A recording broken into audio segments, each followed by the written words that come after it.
Senate ay talagang, parang pinaklaro niya na boboto siya kay Sara Duterte. Kaya lilipat siya sa partido ni Alan Peter Cayetano. Ang isa rin na kinukuwento lulipat ay si GBR Cito. Siyempre kakampihan yung kapatid niya si Jinggoy. Kasi kakasuhan daw si Jinggoy. Magandang umaga, Junit, kapatid ko. Good morning. Good morning kay Bambina, kay Ann, kay Al, kay Ching, kay Cheska, my favorite. How are you, Cheska? So, pagkatapos, ni Sinoy, ay mga kabats ko sa KNCCS, kabats ni Ning sa KNCCS, kabats ni Don, kabats ni Bing, mga kabats ni Ging, kabats ni Yogi, kabats ni Nunoy sa KNCCS. Magandang umaga sa inyo, maayong aga sa inyo tanan. Si Al, my favorite, who is magaling na magaling. Saan kayo kumuha si Al ng magaling siya na masay study? Hindi ko alam saan siya natuto. Al, masahin mo lagi si Daddy Lo. Daddy Lo, magandang umaga. Ang ating pag-usapan sa ngayon, ladies and gentlemen, ay si Sara Duterte, unang araw niya. Pero bago yan, magpatugtog muna tayo ng ating national anthem para kay Sara. Ito po. Sara, Sara, wala nang iba. Sara, Sara, wala nang iba. Sara, Sara lang pag-asa. Sara, Sara, siya lang makapakulong. Mga kontraktor ubusin niya. Si BBM Sandro ikulong niya. Si Tamba Zaldi ikulong niya. Tapang at malasakit ibalik para bayan ay manahimik. Durugin ang sindikato sa korte, sa DPUA, sa DS Void, sa PhilHealth.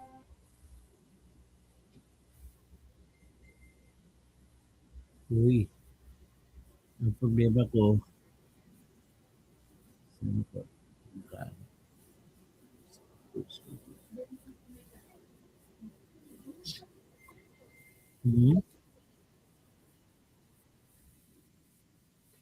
ginalaw ko. Ayaw mag-speaker. May narinig ba?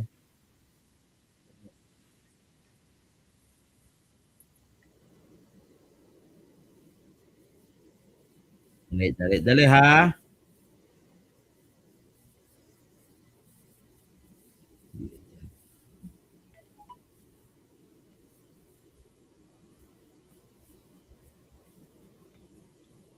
Tirahin muna natin.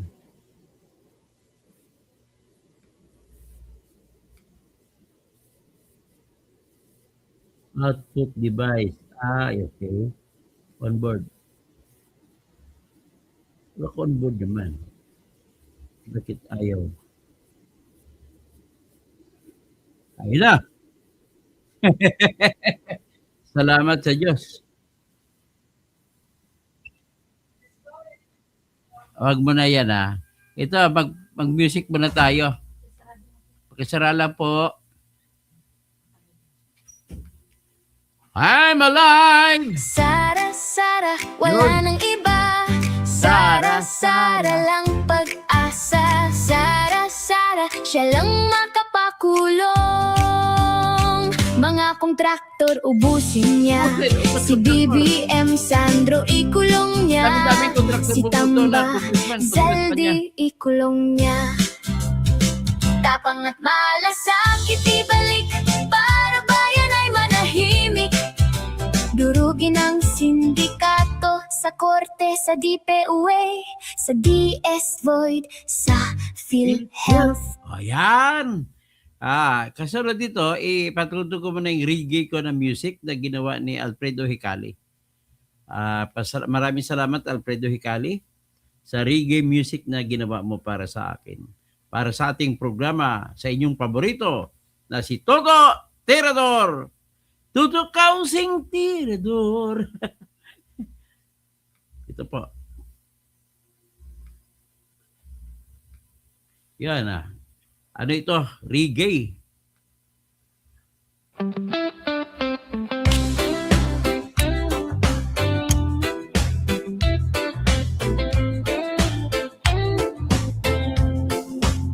Sa gulo ng araw, ikaw ang matibay.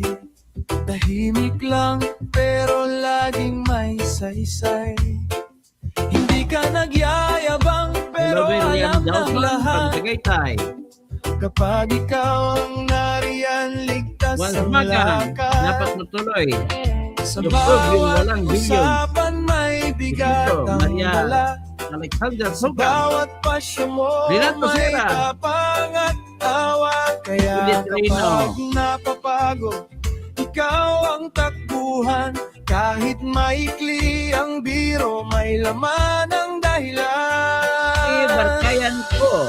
Toto Tirador, taong masaligan. Toto Tirador, may prinsipyo ka pa. Ikaw Ivan ang Cerdo, idol Mayat ko. Nyaga. Sa katotohanan, Toto Sa Coronadal. Tirador, Sa Jensan. hindi Sa ka Davao City. nagbabago. Toto Tirador, Toto Tirador. kung may mali sa mundo, hindi ka umiwas. Diretso kang magsalita, pero hindi masakit. May dignidad sa tingin, may linis sa kilos mo. Kaya sa gitna ng ingay, ikaw ang totoo. Sa bawat pagkakataon, alam Ito naman.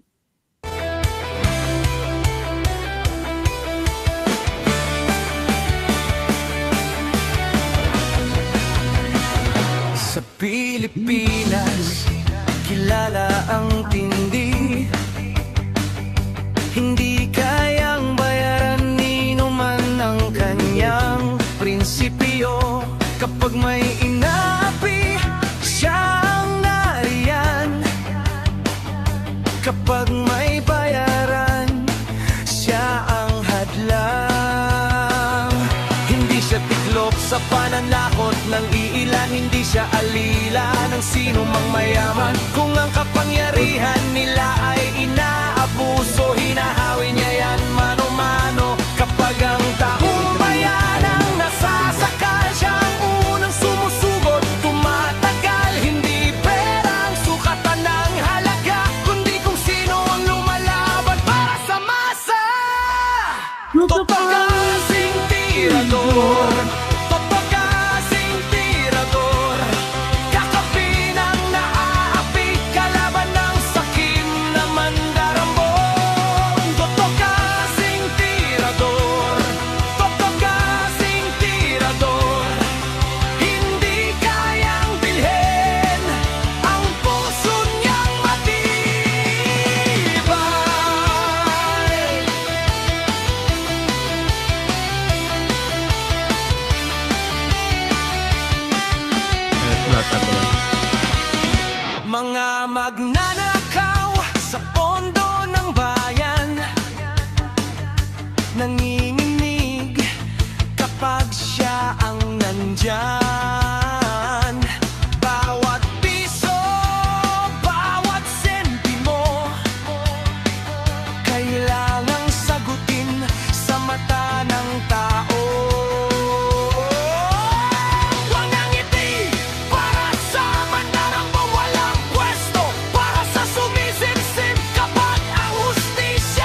Okay, Toto Kasing Tirador.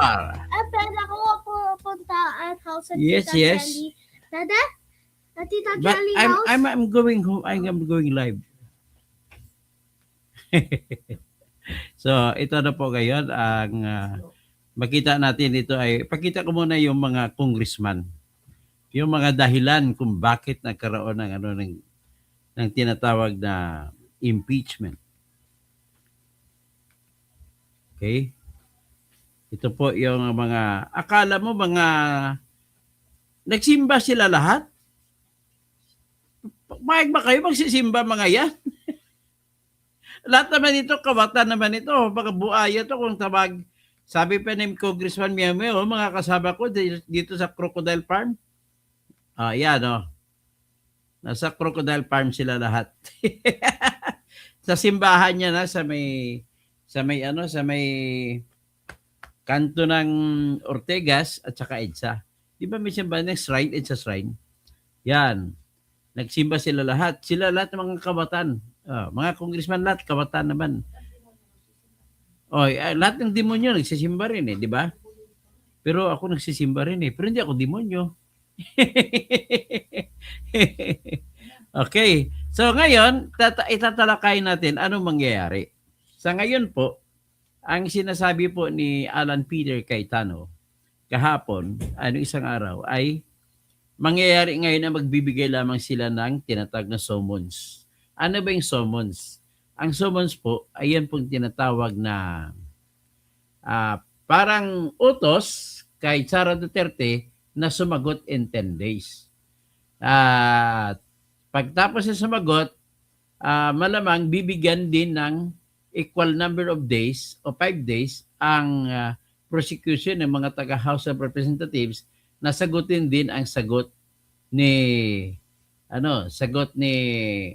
Sara Duterte. So, yan po ang ating makikita diyan. Ngayon, ano kaya ang mangyayari? Pero sa ngayon, sabi ko nga starting with the Big Bang. Sa Big Bang, bakit Big Bang? Kasi nga maraming nangyayari bago nagsimula. Ang nangyari ay una, si Bato. Pero ito lang masasabi ko. Let us talk about Bato first. Si Bato po ay dumating. Ayon naman kay Senator Marcoleta, nagpaplano pala sila talaga na agawin ang Senate Presidency. Kaya lang, nung that time, 12 lang sila. Hindi nila pwede agawin ang presidency ng Senate kung 12 lang sila. So, hinuhop nila, nagdadarasal sila na darating si Bato. So, ibig sabihin po, sugo ng Diyos na para sumugal si Bato pumunta ng pakita sa Senate. Kasi ang alam niya, talagang inaabangan na siya. Tapos ito naman, nagkwento naman si Trillanes, mga ilang araw daw bago mag-eleksyon, nung Lunes na yon, ay naghanda na sila kasama mga taga-NBI na talagang diskartihan nila na hulihin nila si Bato. Alam mo ang pakay, bakit hulihin nila? Hindi para sa iba pa, kundi para pigilan na makaboto si Bato at mananatili na si Tito Tuta Soto ang manatiling presidente ng Senate. Yan po talaga pala ang plano. Nag-successful si Bato. Si Bato kasi tactician, premier. Alam niya na haharangan siya. Kaya ang importante sa kanya, gawa niya ng paraan na makarating siya sa plenaryo sa botohan. At kung makaboto na siya, tapos ng laban. Kaya nakaboto nga siya, kita mo hangos-tangos, hinahabol siya. At nang nakaboto na, okay na.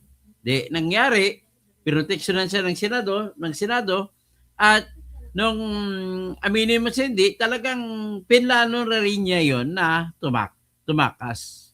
Ang kanyang purpose lang doon para makuha lang ang Senate Presidency. Kaya itong mga makadilaw na maka-BBM, nagtipon-tipon sila lahat. Hindi naman sila na sinasabi nila na pinakamasamang Senate President si Alan Peter Cayetano. Pero mind you, kami mga DDS, talagang ibubuto namin ng todo si Alan Peter Cayetano. maingay lang kayo, kami matahimik. Gano'n lamang po yan. At least, ina-assure na nga ni Alan Peter Cayetano na magsimula ng impeachment. Kaya nga, mamaya magsisimula eh. Kayo naman ang nagugulo. Di paano magsisimula yan? O tapos yung Secretary General ng Senate na kinuha ni Kwan sa panahon ni Soto nag-resign. Siyempre, nahiya naman siya. Pero, hindi rin maantala ang trabaho ng Senado dahil nandyan naman ang Deputy Secretary General. Siya muna pansamantala, gagalaw, magpadala ng summons kay Sara Duterte hanggat wala pa yung panibago na ihahalal. So kasi ang problema kasi, ang boto na kailangan para mahalal ang bagong Secretary General ay 13. So kita mo yan, 13. Hindi pwede na 12 lang. Wala si Bato. 13 lang. So ngayon, ito na naman ang rason kung bakit bawal yung ginawa ni Remulla. Halata ka naman Remulla eh. Gusto mo lang makaguguluhin nyo lang impeachment eh. Tsaka kaya ang ginawa mo, pinadalhan mo ng suspension order ang Sergeant at Arms na si Mau Aplasca. Mali po yun, wala kang jurisdiction, Buying. Binuto yon ng Senate. In-appoint at binuto ng Senate. At ang Senate, ang desisyon ng whole body ng Senate, hindi mo pwede sasaklawin. Ang pwede mo lang, masasakop lang sa ombudsman, yung mga empleyado na normal. Pero yan po, special empleyado yan. At alam mo, Boying Remulla, ang boto na kailanganin para mag-appoint ng Sergeant at Arms ay 13. Kung tinanggal mo, gago ka pala. May intention. Tapos nagsalita pa si Alan Peter Cayetano na bakit si Matibag, hindi mo, kung fair ka, bakit hindi mo suspindi si Matibag? O ngayon, hindi tinanggap ng Senado ang suspension order ni Remulla. Isampal sa mukha niya yan. Tapos, nagpadala pa siya ng utos na sasagot na si Aplasca. Hindi pwede mangyari yan, Buying. The Senate leadership will not honor your suspension. Out of place ka. Kasi ang mga material na mga empleyado ng Senate na kailangan ilalagay siya hindi ayon sa pirma ng Senate President, kundi pagbuto-buto ay entire Senate action yun. Mayroong tinatawag na independence yun, may integrity at separation of powers yun. Kaya hindi ka pwede makialam doon sa binuto na Senate Sergeant at Arms. At saka hindi mo rin pwede tanggalin ang ibuboto na Senate Secretary General. Kaya tandaan mo yan, Buying, saan ka ba nag-aral ng law? Sa UP, di ba? Pinapalabas mo na bobo ang UP eh. Ang Senate action po, hindi mo maaaring saklawan. Besides, ang trabaho po ng Sergeant at Arms ay buhay ng mga senador ang katapat. Kaya hindi mo siya pwede mapatanggal. Kaya manigas ka, magkasubukan ko sa Supreme Court, hindi ka ba nanalo, Mr. Boying Remulla? Kaya hayaan mo yan para matuloy-tuloy ng impeachment. Di ba? Gusto niyo naman impeachment? Bakit niyo harangan? Tapos, bakit niyo papalitan? Bakit niyo agawin yung corona kay Peter Cayetano? Gusto palitan? Wala na magtiwala kay Tuta Soto na binigyan ng 5 maleta ng pera doon sa kanyang opisina sa Baclaran. At ganun din si Migs, wala na rin natiwala mga kasama niya. Tingnan mo yung yung majority ngayon sasama napipredict ko lang yan hindi pa ko sigurado, pero napipredict ko na sasama una si Mig Zubiri. Mapipilitan siya kasi kailangan niya ang nakampihan siya ni Sara. Kasi kailangan ni Mig Zubiri na tumakbo sa pagkasenador ulit sa 2028. So sino magbuboto kay si Mig Zubiri? Kung kukontrahin niya siya, mga DDS, hindi kami buboto sa kanya.